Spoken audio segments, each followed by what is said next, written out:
Hello everyone. तो कैसे हैं आप लोग। आर के लिए आपके पास समय बहुत कम बचा हुआ है।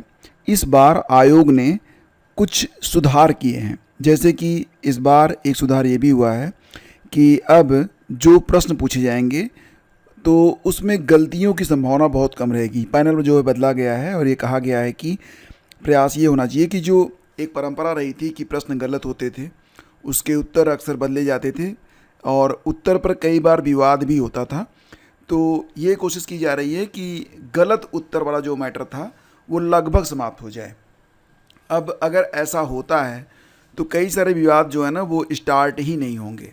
तो ये एक अच्छी पहल है जो कि शुरू करने जा रहा है यूपीपीएससी। फ़िलहाल आर की जो परीक्षा है यह 27 जुलाई को होनी है। आपके पास समय बहुत कम बचा हुआ है। तो यहाँ पर आप देखेंगे ना तो आपका जो जीएस है और हिंदी का पेपर अब दोनों एक साथ ही होने वाला है। हालांकि सिलेबस में कोई बदलाव नहीं है, दोनों पेपर एक साथ ही होंगे। और यहाँ पर हिंदी से जो 60 प्रश्न बनेंगे तो ये बहुत इंपॉर्टेंट है। इनमें जितने अधिक आपके सही होंगे प्री क्लियर होने के चांसेस उतने ज़्यादा आपके बढ़ जाएंगे। और रही बात ये कि क्या परीक्षा जो है वो 27 को हो रही है, तो आज के न्यूज़पेपर में एक क्लिप आई थी, उसमें कहा गया था कि जो परीक्षा केंद्र हैं वो मिल चुके हैं। और क्योंकि परीक्षा केंद्र मिल चुके हैं तो अब कोई दिक्कत ही नहीं है, परीक्षा बिल्कुल अपने तय समय पर हो रही है और जो मीटिंग वगैरह है वो लगातार की जा रही है। सभी 75 ज़िलों में परीक्षा केंद्र बनाए गए हैं। अब देखना ये होगा कि आपका परीक्षा केंद्र कितनी दूरी पर होता है। निश्चित रूप से दूरी तो रहेगी और काफ़ी अफरा तफरी भी होगी क्योंकि संख्या काफ़ी ज़्यादा है। लेकिन फ़िलहाल यहाँ पर कुछ प्रश्न ऐसे मैं आपके सामने लेकर आ रहा हूँ जो कि बहुत ही ऑथेंटिक सोर्स से हैं। अब आयोग ने ये प्रयास किया है कि जो ऑथेंटिक आंसर हो, ऑथेंटिक बुक से हो, सिर्फ वही प्रश्न जो हैं वो परीक्षा में शामिल किए जाएं। तो फिलहाल अब प्रश्नों के गलत होने की संभावना कम रहेगी, ऐसा प्रतीत होता है। एनीवे, यहाँ पर कुछ प्रश्न मैं आप लोगों के लिए करवा रहा हूँ। जैसा कि आप जानते हैं कि जो हिंदी का पेपर होगा उसमें 10 प्रश्न आपके शब्द विलोम से रहेंगे, 10 प्रश्न वाक्य और वर्तनी शुद्धि से रहेगी, अनेक शब्दों के लिए एक शब्द, तो ये भी 10 प्रश्न होंगे, तद्भव तत्सम से भी 10 प्रश्न, विशेष और विशेषण से 10 प्रश्न, पर्यायवाची शब्द से 10 प्रश्न। अब यहाँ पर विशेष और विशेषण के लिए एक क्लास मैं ले लूँगा क्योंकि ये इंपॉर्टेंट है। यहाँ से प्रश्न 10 प्रश्न बनते हैं और कई बार उत्तर गलत हो जाते हैं, तो तुक्के पर नहीं लगाना है। आप एक बार पूरी क्लास देख लेंगे तो यहाँ से 10 प्रश्न आपके बिल्कुल क्लियर हो जाएंगे, ठीक है। तो इस पर एक क्लास बहुत ही जल्द आपकी आने वाली है। बाकी यहाँ पर कुछ बहुत ही चुने हुए प्रश्न हैं जिनके आने की संभावना बहुत ज़्यादा है। आइए देखते हैं। जैसे कि सबसे पहले देखते हैं शब्द विलोम। तो ये एक बहुत ही इम्पॉर्टेंट आपका टॉपिक होगा। यहाँ से भी 10 प्रश्न आपके मिलने वाले हैं। कुछ प्रश्न ऐसे होते हैं शब्द विलोम के अंतर्गत जो कि अक्सर जो है ना गलत कर देते हैं। आपको आते रहता है लेकिन फिर भी वहाँ पर आप विकल्पों में जो हैं वो उलझ जाते हैं। तो बेहतर होगा कि ये जो उलझाने वाले उत्तर होते हैं उनके लिए पहले से आप प्रैक्टिस कर लें। और यहाँ पर जो मोस्ट इम्पॉर्टेंट मुझे प्रतीत हो रहा है कि ये पूछा जा सकता है पिछले क्वेश्चन पेपर के आधार पर, तो उनको मैंने यहाँ पर शामिल किया है। तो चलिए शुरू करते हैं। यहाँ पर देखिए अनुमत, अनुमत का विलोम शब्द क्या होता है। तो अनुमत का विलोम शब्द ध्यान रखिएगा, यह होता है अनुमत। क्या होता है? अनुमत, यानी कि निषिद्ध या अस्वीकृत। अंशावतार, अंशावतार का विलोम क्या होगा? अंशावतार, अंश मतलब ये हो जाएगा आपका पूर्णावतार। अगला है आपका अकाम्य का विलोम शब्द होगा अकाम्य। तो यहाँ से अ हटा दिया, ये हो गया आपका काम्य, ठीक है। इसी प्रकार से अकृस, अकृस का विलोम शब्द होगा कृस। और अक्षय का क्या होगा? तो अक्षय का हो जाएगा क्षयशील, ठीक है। अक्षय मतलब जिसका क्षय न हो, क्षयशील मतलब जिसका क्षय हो, ठीक है। अब देखो यहाँ पर जो अगला है ना ये है आपका उपमेय। उपमेय कई बार पूछा गया है। तो उपमेय का विलोम शब्द होता है अनुपमेय। क्या होगा? अनुपमेय। इसी प्रकार से उदांत, उदांत का हो जाएगा अनुदांत। क्या हो जाएगा? अनुदांत। ईश्वर का विलोम शब्द भी पूछा गया है कई बार। तो ईश्वर का विलोम शब्द होता है अनीश्वर। क्या होगा? अनीश्वर। और ध्यान रखिएगा कि अगर मल का जो विलोम शब्द पूछा गया तो ये हो जाएगा मल का निर्मल, ठीक है। मल का निर्मल। और योग का क्या होगा, योग का जो विलोम होगा ये होता है वियोग। अब योग मतलब जोड़ घटाना से मत लगा लेना, योग का होगा आपका वियोग। इसके बाद देखेंगे संकल्प, संकल्प का जो विलोम है संकल्प, ये हो जाएगा आपका विकल्प। ठीक है, संकल्प विकल्प। संकल्प का मतलब क्या होता है, किसी काम को करने का दृढ़ निश्चय या इरादा, और विकल्प का मतलब होता है किसी काम को करने या न करने का चुनाव, मतलब अनिच्छा। ठीक है, इसी प्रकार से अगला है उपचार। उपचार का जो विलोम है ये होगा अपचार, और सहयोगी का विलोम प्रतियोगी होगा। ठीक है, सहयोगी मतलब आपके साथ जो काम करे, और प्रतियोगी कौन होता है आपको पता है ना, आप भी प्रतियोगी छात्र हैं तो क्रमशः एक दूसरे से प्रतिस्पर्धा होती है इसमें। आरोह, आरोह का जो विलोम है ये अवरोह होगा। आरोही क्रम और अवरोही क्रम आप समझ रहे होंगे ना।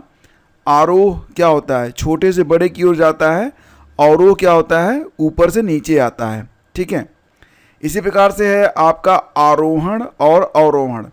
तो आरोह से बना है आरोहण और अवरोह से बना है अवरोहण। मतलब आरोहण का मतलब चढ़ाई करना, अवरोहण का मतलब नीचे उतरना। ठीक है, इसी प्रकार से देखिए उन्नति, उन्नति का जो विलोम होगा यह अवनति होगा। सुदिन का विलोम क्या होगा, सुदिन आप समझ रहे होंगे अच्छे दिन, तो मतलब इसका विलोम हो जाएगा दुर्दिन। सद्व्यवहार अच्छा व्यवहार, अच्छा व्यवहार मतलब दुर्व्यवहार, ये तो आसान है। अमर का क्या हो जाएगा मर्थ।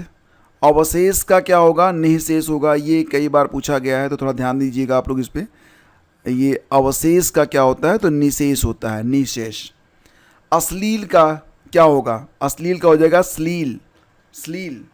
और अहंकार का अनहंकार, अहंकार का क्या होगा विलोम अनहंकार। आर्स का हो जाएगा अनार्स, ये जरूर याद रखिएगा, आर्स का जो विलोम शब्द होता है यह अनार्स होगा।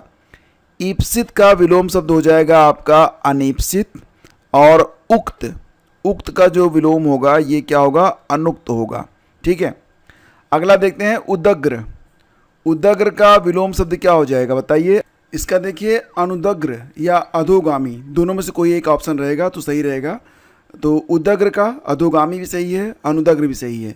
उदग्र का मतलब होता है ऊपर की ओर उठना या उन्नत होना, और अनुदग्र का क्या मतलब होता है, मतलब नीचे की ओर। ठीक है, नीचे की ओर गिरना, ये हो जाएगा आपका।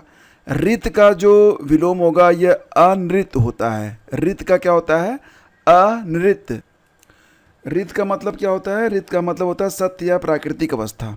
ठीक है, रित का क्या मतलब होता है सत्य या प्राकृतिक अवस्था। जबकि अनृत का क्या मतलब होता है, इसका मतलब हो जाएगा अनृत माने झूठ। ठीक है, झूठ या असत्य। तो थोड़ा सा शब्दों का अर्थ भी आपको पता होना चाहिए। आगे बढ़ते हैं, अब बात करेंगे कुछ बहुत अच्छे प्रश्न हैं जो कि तद्भव तत्सम के हैं, तो ध्यान देना यहाँ पर। जैसे कि अगर कोई शब्द ना किसी पर चंद्र बिंदु से कोई शब्द स्टार्ट हो तो वो अक्सर क्या होता है वो तद्भव रहता है, ये ध्यान रखिएगा। तो जैसे कि आंवला, आंवला क्या है, आंवला जो है तद्भव है, इसका जो तत्सम होगा वो आमलक होगा।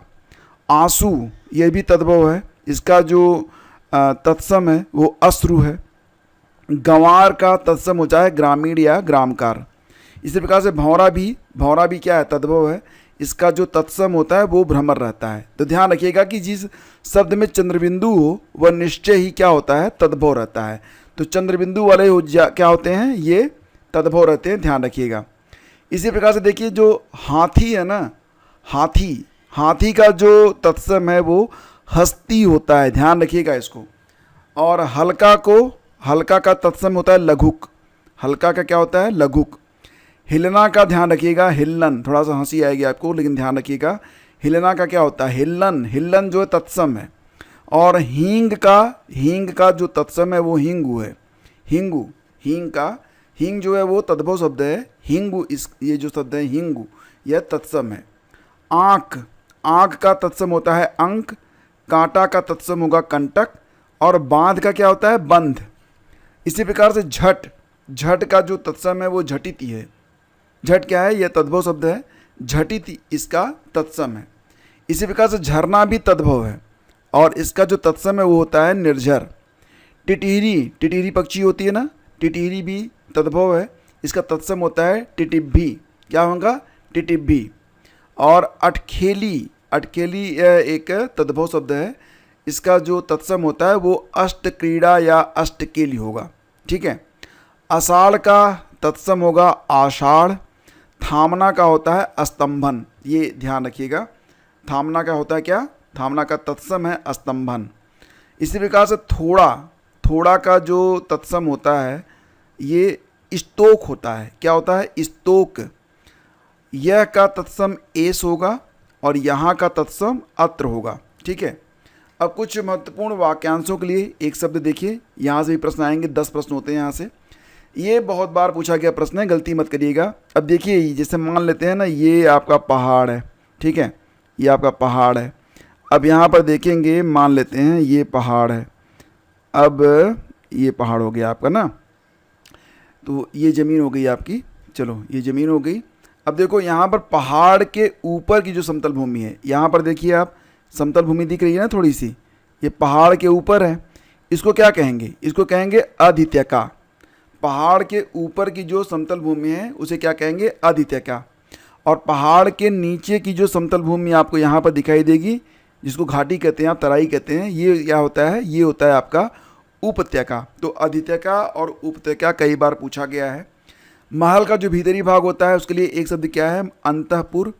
और अंत या नाश करने वाला, अंत या नाश करने वाला के लिए जो एक शब्द है वो होता है अंतक।